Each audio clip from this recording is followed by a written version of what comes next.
delighted to be here today.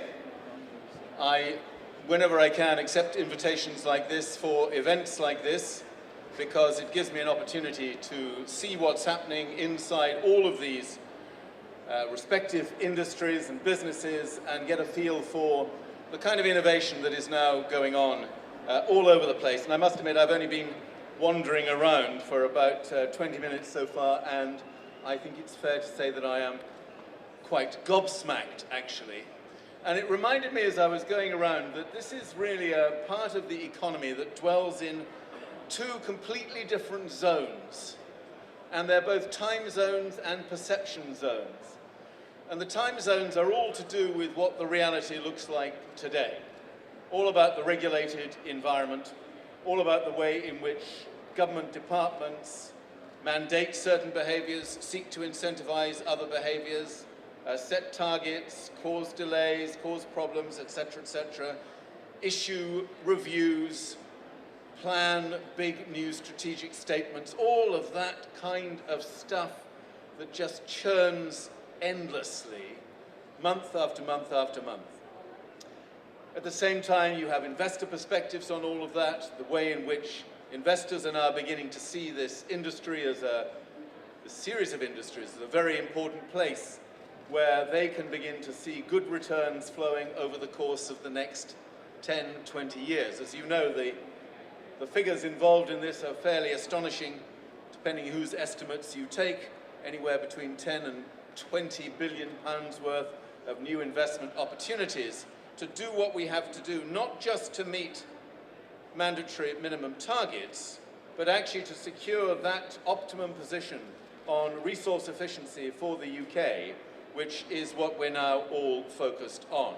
And that's enormously exciting. When you think about those investments in EFW plants, in anaerobic digestion, in the whole host of plants available, that's a big story. But we also know that there are incredible problems around planning, around public perception, around some of the controversies associated with some of the technologies being exhibited here today at the RWM exhibition. So that's one time zone, and it's all necessarily bound up in needing to get things done to achieve certain targets and make a difference in the relatively short to medium term. And then the other time zone, which is equally much on display out there, is this extraordinary pipeline of innovation, which is now in a completely different place, as I see it, than it's ever been before. Now, admittedly, this is the first combined exhibition of its kind that there's been, and I suppose we're seeing something very different regarding the ways in which many of the companies involved in the different aspects of this industry are coming forward with new ideas about how to deal with many of these different problems. And that, for me, is what is absolutely astonishing and really very exciting. The whole notion of optimized resource efficiency to enable us to do what we need to do regarding waste and materials, do what we need to do in terms of renewable energy, do what we need to do in terms of the UK economy. This is a vast and increasingly significant sector in the economy. Not altogether certain that the UK government quite sees it in that way. Haven't exactly picked up on that during my time advising the former government and involved at a distance with the current government.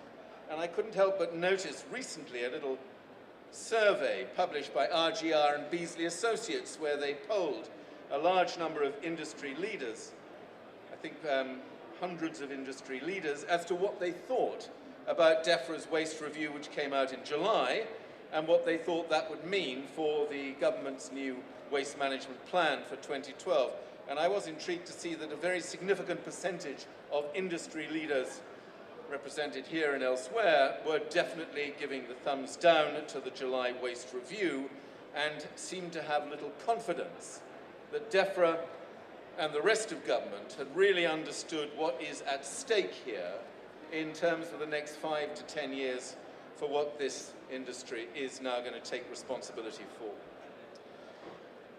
We know what some of those problems look like. There's no difficulty understanding the barriers to the kind of success stories that people would like to tell. I noticed that Sean McCarthy from the London Commission for 2012 was here earlier today talking, I've no doubt, about the enormous success of the ODA in meeting some of its targets on reducing construction waste to landfill. The sort of latest report they gave earlier in May today, and maybe Sean gave an updated version, was in excess of 90% diverted, 90% of journeys reduced, and these are the kind of success stories that we're now reasonably familiar with. I'm a non-executive director of a small construction and contracting company here in the UK called Wilmot Dixon. We pride ourselves on the progress that we've been able to make, working very closely with RWM and others in the Halving Waste to Landfill initiative. We hope this year to be up to 94%. I was talking to one of my colleagues on the way in here from Wilmot Dixon, finding that last 5–6% increasingly difficult as we seek to get to our zero waste target by 2012. But that's the position that leading companies are in now, looking at that last little bit of the story in order to meet hugely ambitious targets of that kind, which once might have been thought to be unattainable by large parts of the construction industry. That perspective, as a non-exec director, has given me access to a lot of understanding about how complex it is to drive these change behaviors, on site in particular, and how much Wilmot Dixon has had to invest in its supply chain, working with all the different subcontractors that we're dealing with in any one project to seek to get those reductions locked in to all the contracts that we're doing through the supply chain. And watching that story develop over the last 3 years has been really absolutely amazing.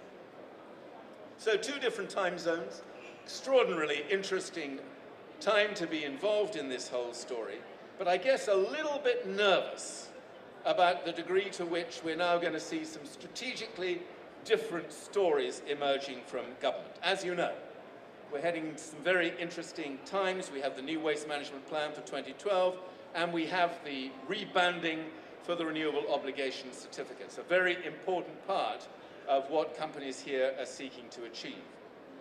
Now, I know that a lot of leaders in this industry share a frustration that I feel very strongly, that there is no real sense of setting the right kind of targets for contributing to this country's renewable energy targets. There's no real sense of this as a major contributor to that very, very demanding set of targets around renewables.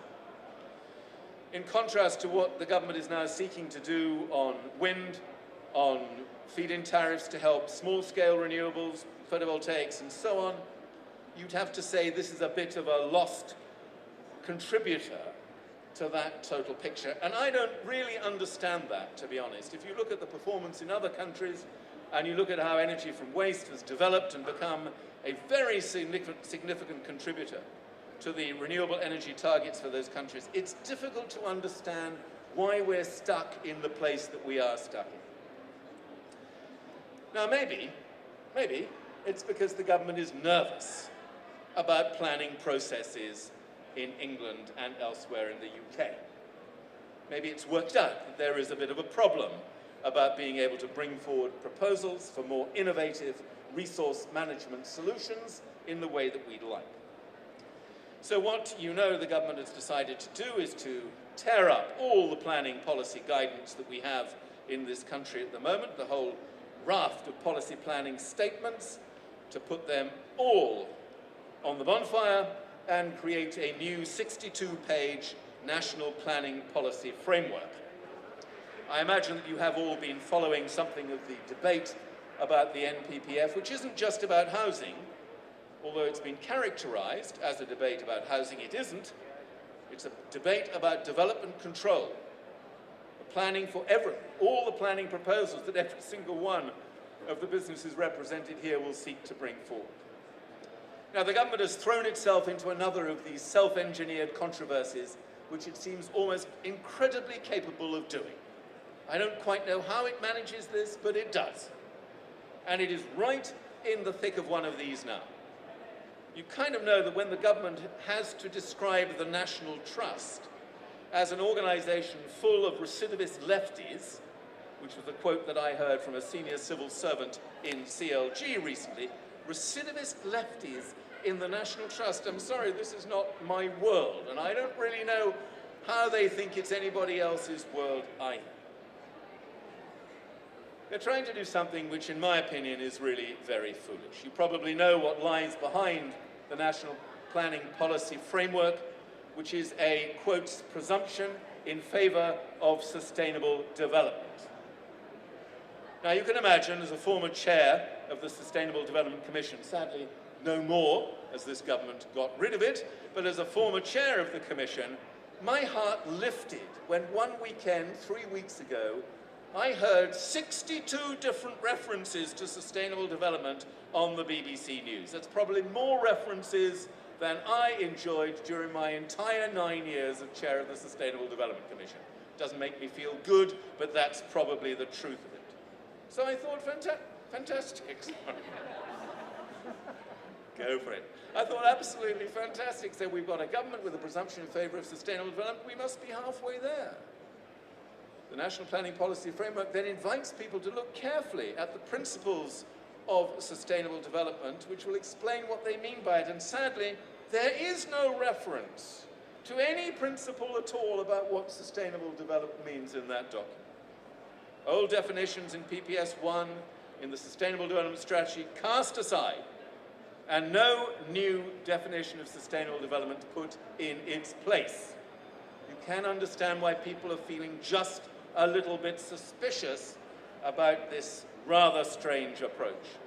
And given that every single one of these ministers involved in it, Greg Clark himself, Eric Pickles, George Osborne, Grant Shapps, Andrew Stunnell, all of those who are most involved in the new National Planning Policy Framework have been significant contributors to what can only be described as good old-fashioned NIMBY campaigns to stop energy from waste plants, to stop composting plants, to stop developments of the kind that people here want to see brought forward expeditiously and with purpose. You do wonder about the depth of hypocrisy that this government is capable of.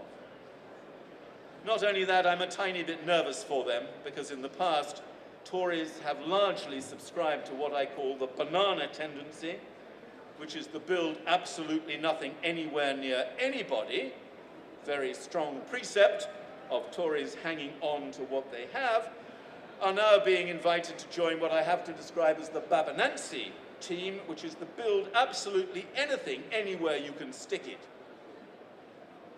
The journey from banana to Babanancy is pretty astonishing, and there are going to be a lot of Tory MPs who just won't be able to cope with this, I can tell you.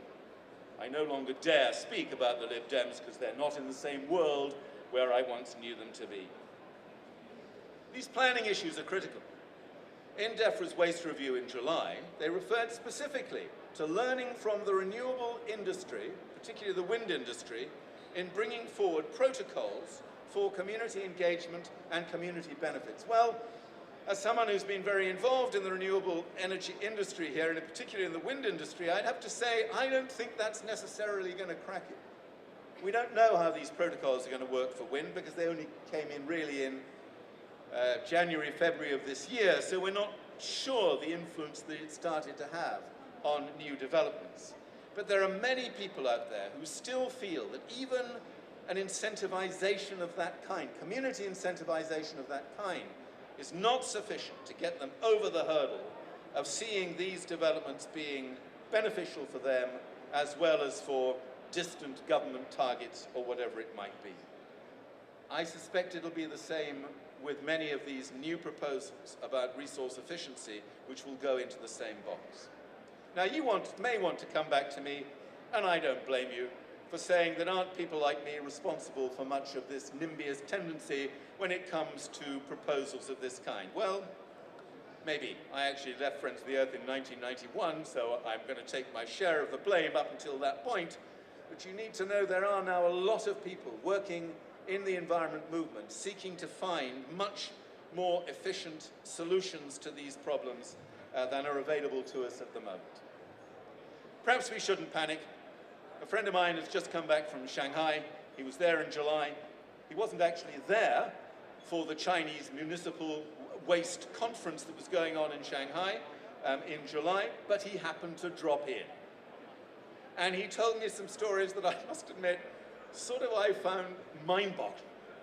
The scale of what China now needs to do to meet its waste problems. The statistics are astonishing, as I'm sure you can understand, when you have 1.3 billion people moving out of conditions of a relatively poor economic base into an economy that looks pretty similar, if not rather more advanced than our own, at a massively accelerated pace. So there are now something like 400 million middle-class consumers in China with lifestyles exactly the same as ours in reality. The story of what they're now doing about MSW is remarkable. But what struck him wasn't just the big proposals around the conventional solutions to that. Beijing, for instance, planning to build 9 mass-burn incinerators by the end of 2012. I don't think planning is quite such a problem, really, in China, as I understand it. It wasn't really that got his attention. What got his attention were a lot of the smaller companies that were there, looking at exactly the kind of technologies that are exhibited out here at RWM. Looking at these advanced conversion technologies, looking at pyrolysis, looking at plasma gasification, other gasification systems, a lot of the biotreatment works that we're talking about here. A whole array of technology solutions that we're just beginning to get really excited about here. And of course what he said is, do you think China will do to this set of technologies what it's just done to renewable energy technologies, where China has gone from nowhere to being in the lead on 4 out of 5 main renewable energy sectors today, particularly photovoltaics, which is an astonishing story, as 5 big PV manufacturers in China head rapidly towards what is known as the grid parity moment, where a watt of energy derived from a PV array costs no more than the same amount a watt of energy from any other energy system, hydrocarbon-based, nuclear, whatever it might be. Grid parity for the 5 big Chinese suppliers by 2013. 2013. You need to hang on to that figure, because when you hear politicians, let alone oil companies, talk about it, you might think grid parity was somewhere out there in the 2030s. Well, it isn't. It's right here now. And what his perception was, what China did and is doing on renewable technology, renewable energy technology, is probably an indication of what they may now be planning to do around resource efficiency technologies in a way that will again startle the world. I don't know. If it is, I really celebrate that. But I invite everybody here to remember just what that kind of competition really looks like, because they don't work to the same set of constraints as we have to work to here in the UK. Thank you.